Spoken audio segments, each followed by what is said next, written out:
Kisah Pangeran Sado dari Korea adalah salah satu kisah paling tragis dalam sejarah kerajaan Korea selama dinasti Joseon. Pangeran Sado, yang juga dikenal sebagai Pangeran Mahkota Sado, adalah putra dari Raja Yeongjo yang memerintah Korea dari tahun 1724 hingga 1776. Pangeran Sado dilahirkan pada tahun 1735 sebagai pewaris takhta Korea. Namun hidupnya dipenuhi dengan konflik dan tragedi sejak usia muda.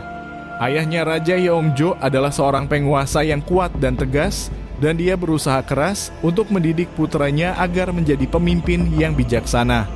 Ketidakcocokan antara ayah dan putra ini muncul ketika Pangeran Sado masih muda. Raja Yeongjo sangat kritis terhadap putranya, seringkali memarahinya dan menyalahkan Pangeran Sado atas kesalahan-kesalahan kecil. Hubungan mereka semakin memburuk ketika Pangeran Sado berusia remaja. Raja Yeongjo merasa frustrasi oleh sikap Pangeran Sado yang dianggapnya semakin tidak terkendali.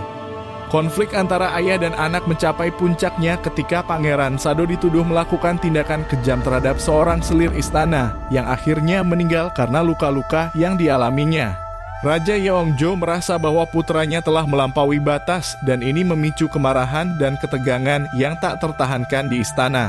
Pada tahun 1762, dalam situasi yang semakin tegang, Raja Yeongjo mengambil keputusan drastis.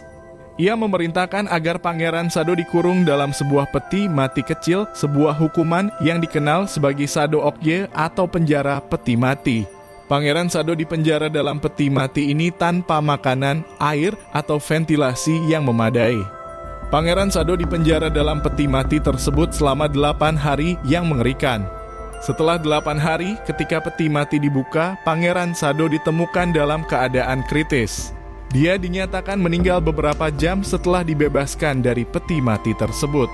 Kematian Pangeran Sado menghebohkan seluruh kerajaan dan menimbulkan kecaman terhadap Raja Yeongjo.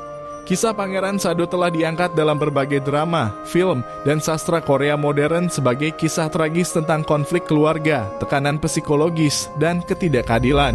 Meskipun peristiwa-peristiwa ini terjadi berabad-abad yang lalu, kisah Pangeran Sado tetap menjadi peringatan akan dampak yang dapat terjadi ketika hubungan dalam keluarga kerajaan berubah menjadi konflik yang tragis.